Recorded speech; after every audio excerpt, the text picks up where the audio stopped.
Good evening, good afternoon, ARM Nation. On this video, I'm going to give you a review of this Trybe PVS-14 Gen 3 white phosphorus night vision optic. Be warned, the night vision game is a never-ending money pit.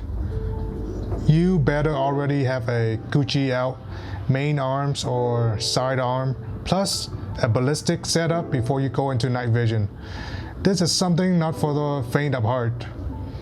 This is next level prepping. This gives you a huge advantage at night. Maybe by the end of this video, I will convince you that you might want one. Also, this video is going to be long because there's no way to give a fair review on this particular product without leaving out too much details. I don't think this is going to be a popular video by any means, but I think I need to do this because this product might one day save your life. I might have to create 2 parts video due to the length. We'll see about that. Also note that the recorded video of the NVG night vision sample is not very clear compared to what I actually see with my eyeball. There's limitation to what the camera can record at night. I'll tell you how I obtained this night vision optics and why you might want one. I bought this night vision just shortly after I had my LASIK eye surgery. Oh man, that's really game-changing to have almost 20/20 vision. I'll give you guys a review on my surgery in a different video and tell you guys all about it. But anyway, I wanted to test out my newfound vision of mine and sort of reward myself with a Gen 3 night vision. First off, before I forget anything, here is the spec sheets of this optics. To be honest, I'm not sure if the spec is 100% correct.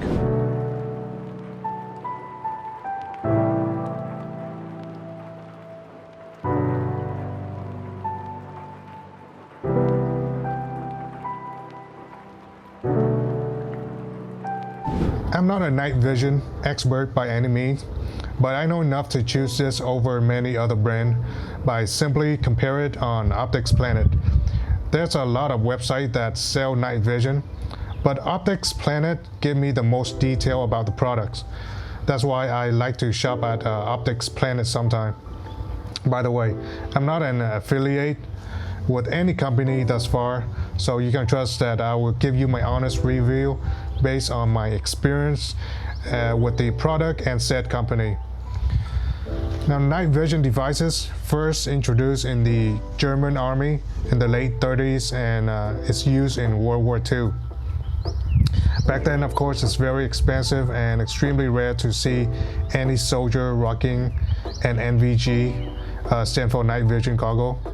You have to be someone really special to have one back then.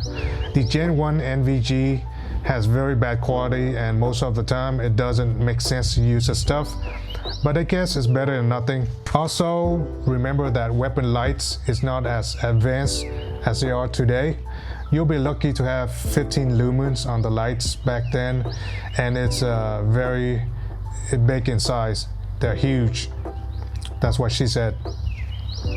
Fast forward today, we got this Generation 3 night vision goggle, or some call it Gen 3 Plus, because this is a white phosphorus NVG, and some company even call it a Gen 4 if it's filmless, which is hardly an improvement on image quality, but you pay like $1,000 extra more for that. It just doesn't make sense to me. There's no such thing that is Gen 4 if you ask me. It's just a marketing scheme. The US Army have a new NVG which combine both night vision and thermal, which takes this night vision game to a whole new level. But that's north of 20G. I don't think they even sell it on the civilian market yet. So this is Gen 3 white phosphorus. White phosphorus means you see the image in black and white as opposed to green phosphorus, which you see shades of green instead. I can't say which one is better for you, and I can't say which one is better for me, because obviously I got the white phosphorus unit. costs a little more than the green. The reason is that the human eye is more conditioned to seeing black and white images as opposed to green tint. You identify shape better with black and white than the green. However, most people say that the green put less strain on your eyes, so keep that in mind if you want to use this for an extended period of time. Let's do a walk around of this unit and see what it has. Okay, now the front unit, this objective lens is a 1-inch tube.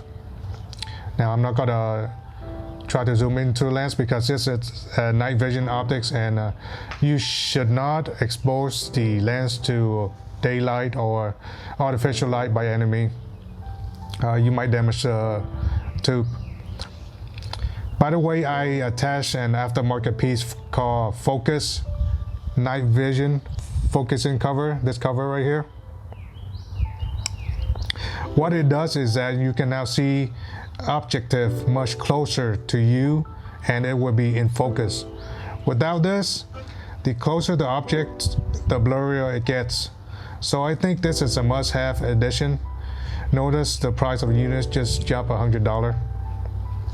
The front lens also have a focusing knob. Let me take this out. So this focus lens cover is a lock on. So now I take this out. Now the front lens also have a focusing knob. Like I say, you still need this add-on to see things in focus up close. So that's a downside to this PVS-14. I don't think you can buy any PVS-14 that can focus too close. Get this add-on if you have a night vision. And this is a focusing knob. So basically, depending on where you want to focus, far away object or close by. But you know, if you get night vision optics, make sure you get this focus lens scope. Next to that is a battery cap. Let's open it up and see the inside. So counterclockwise to open the battery cap. Very high quality battery compartment. Supposedly the battery can last it for more than 2 days continuously, used on a single AA battery. I recommended a lithium battery, less corrosive, more battery life. Word of advice, don't store battery in any NVG unit if you're not planning to use it for a long time. You might accidentally turn it on and poof, your $3,500 device ruined because it's exposed to light. Battery life is also depending on your gain setting, which is a knob right next to the battery. It's knob right here. What it does is that you can increase the light coming through the optics to see better at night.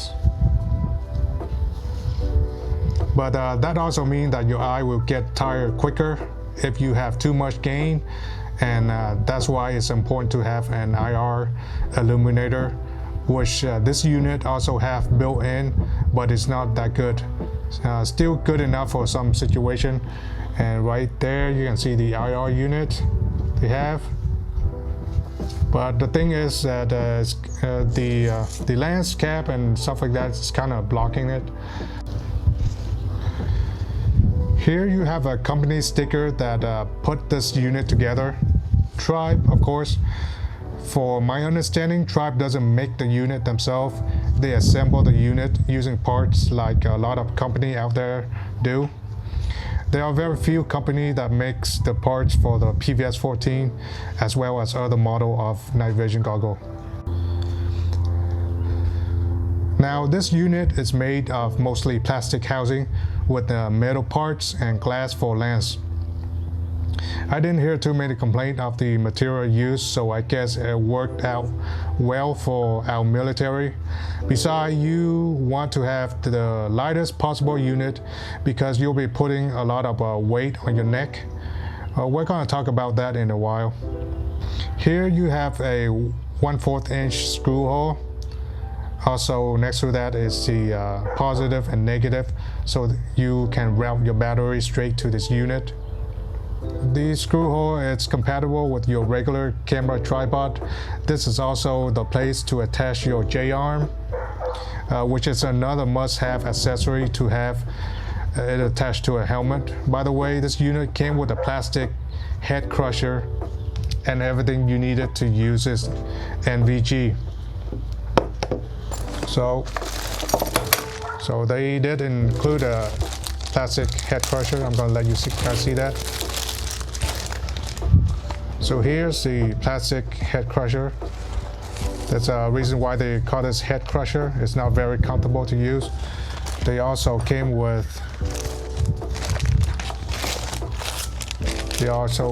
a J-arm. Here's a J-arm for the head crusher. This is where you mount your J-arm to. You mount your J-arm to your unit. I guess it's this way. And then you mount this to your head crusher. Now this J-arm uses a bayonet style mount. So there are two types of mount, the dovetail mount and the bayonet style mount. It's plasticky, same for the head crusher, it's very plasticky. The only metal part is the knob and the metal connector for the battery on the unit. I wouldn't recommend that because do you really trust a cheaply made mount with your $3,500 device? I don't think so. I tried to use it and I was like, not gonna happen, dude. Too flimsy.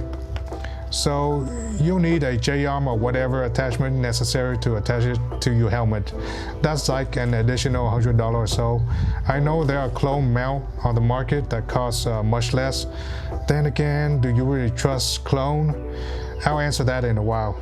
Let's get back to this unit. Back here you found an on and off knob. Right here. You have on, off, and IR mode. This unit has a built-in illuminator, but it's kind of shit to say the least. Also, to activate the IR mode, you have to pull this button out and turn it clockwise. So now we're at off, on, and to have IR on, you pull this button out and turn it clockwise. That's IR mode.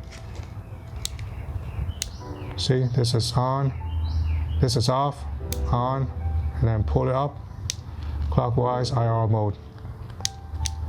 It's better just to get an aftermarket illuminator unit to attach to your gear than using this illuminator. It's very low power and the device itself blocks some of the illumination of this built-in illuminator. Yup, the more money added to your bill.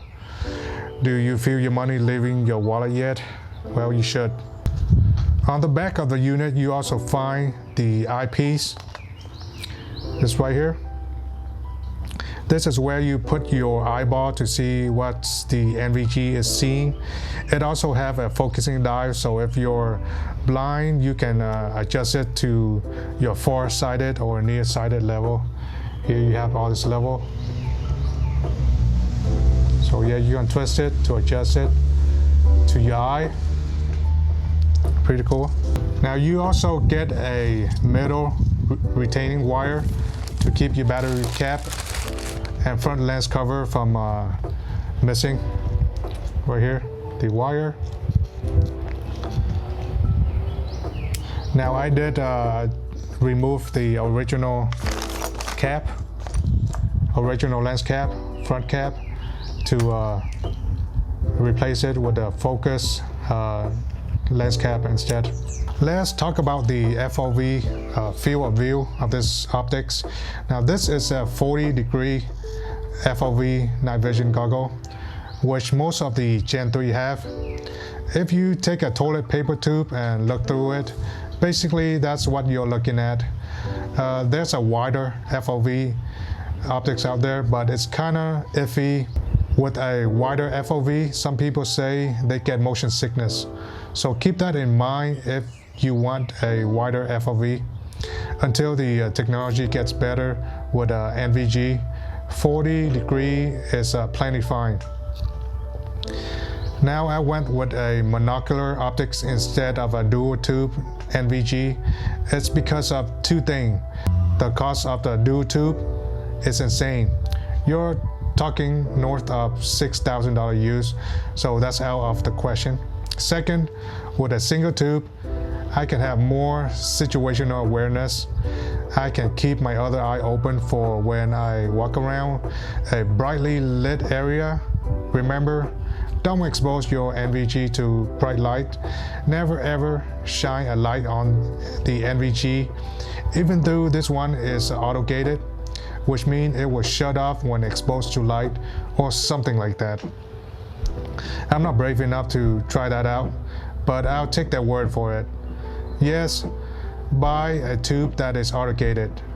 Some tube does not have that feature. Next thing, let's talk about eye relief, which means how far you can see the eyepiece to get a full viewing angle. This one is 25mm or 0.98 inch. You don't want anything that is closer because you could hit your eyeball if it's too close. The longer the eye relief, the better, although I wish it could be like a quarter of an inch more. Also, this came with a rubber eyepiece that sort of conceals the light that is coming out of the NVG.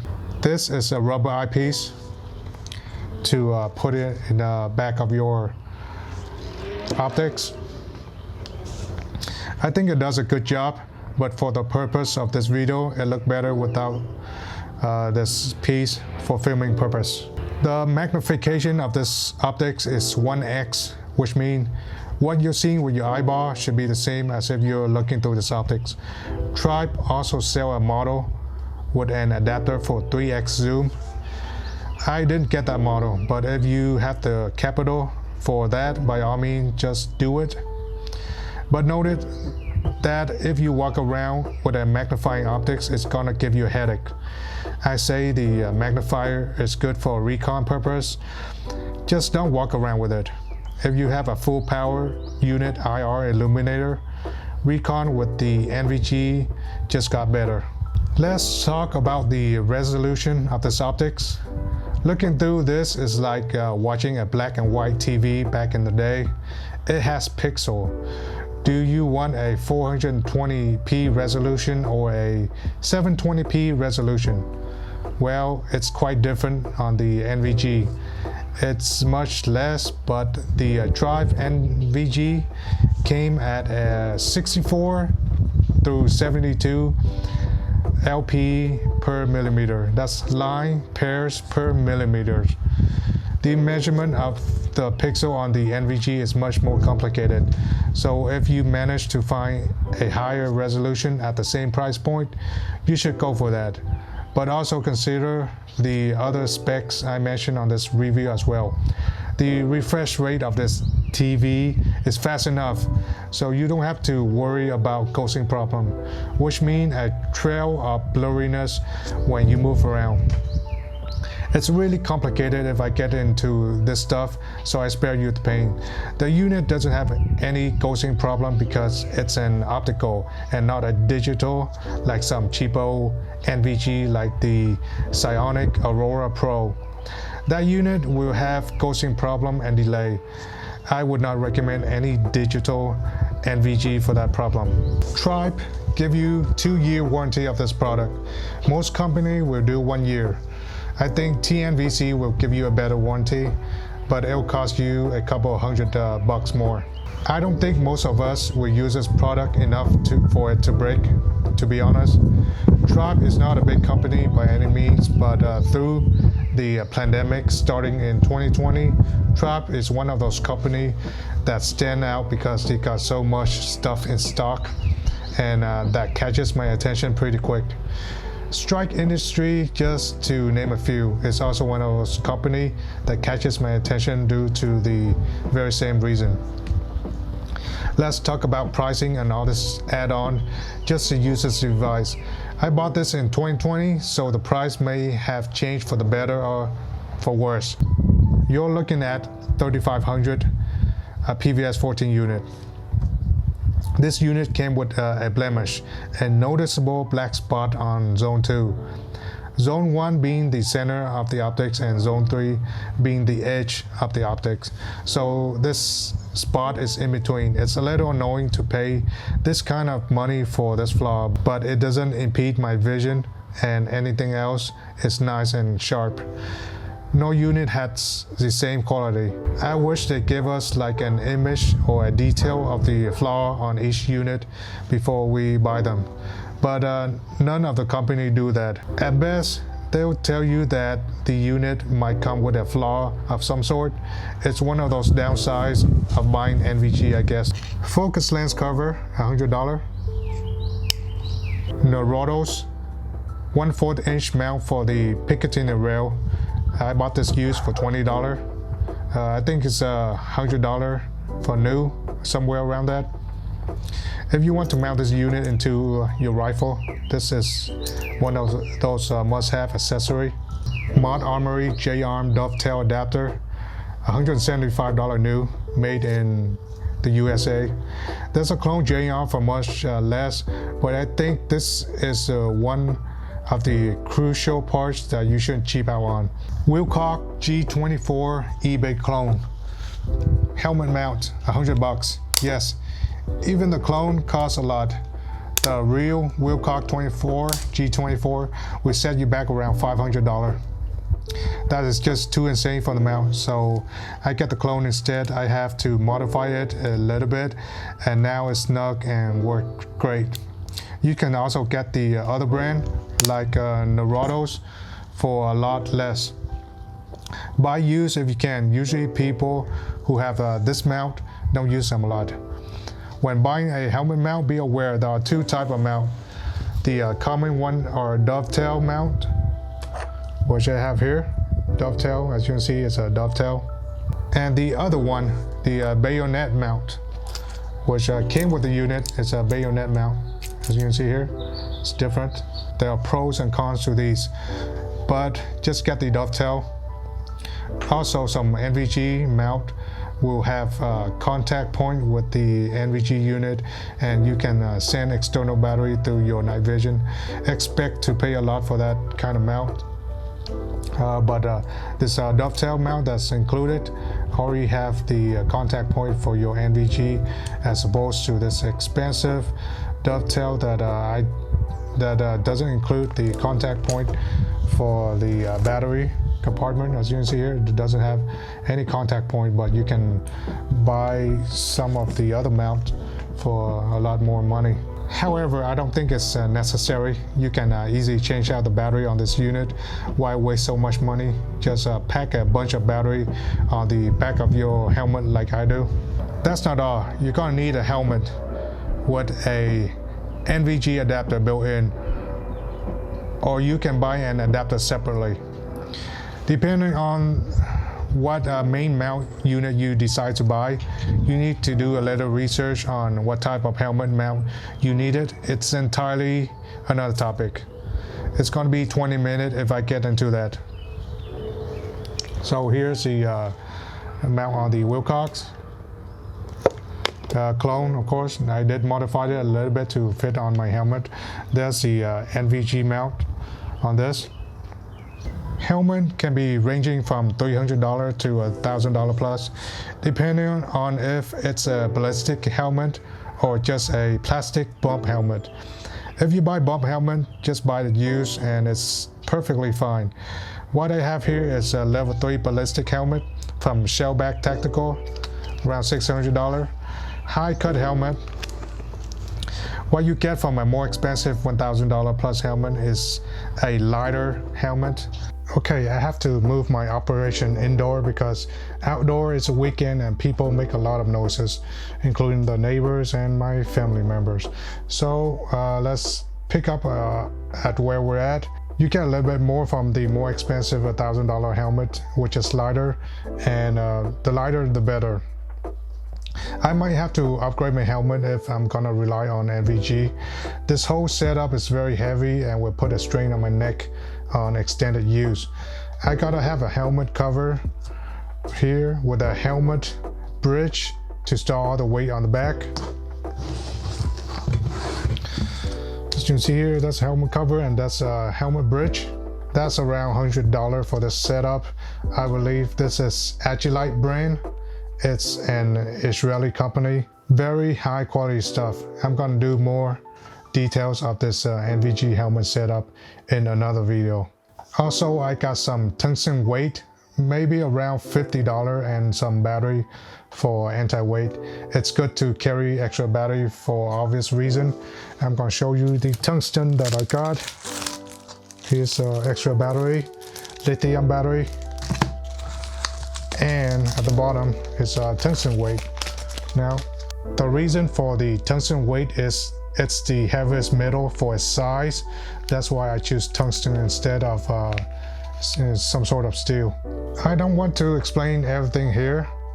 It's all there for a good reason. If you want a combat helmet, then all this is necessary in my opinion. Also, the Streamlight Sidewinder for good measure is $110. This light has all the bell and whistle. It just recently released. It has white light, IR illuminator, and strobe too. I'm gonna do a review on this soon. Let's not forget about the $30 T-Rex arm NVG lanyard.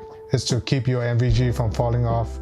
I think that's a must-have. You don't want your $3,000 device to drop on the ground, would you? Well, that's got to be the longest review ever. Like I said, there's no way to do a review that is short on this particular type of product.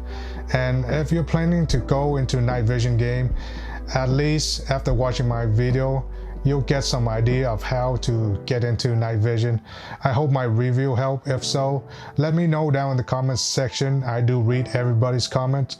Usually you see a thumbs up next to your comment, meaning I've read them. If you make it this far, I'd like to thank all of my viewers and my subscribers. This is an unusual item to review, but seeing what's happening around the world, this might one day save somebody's life.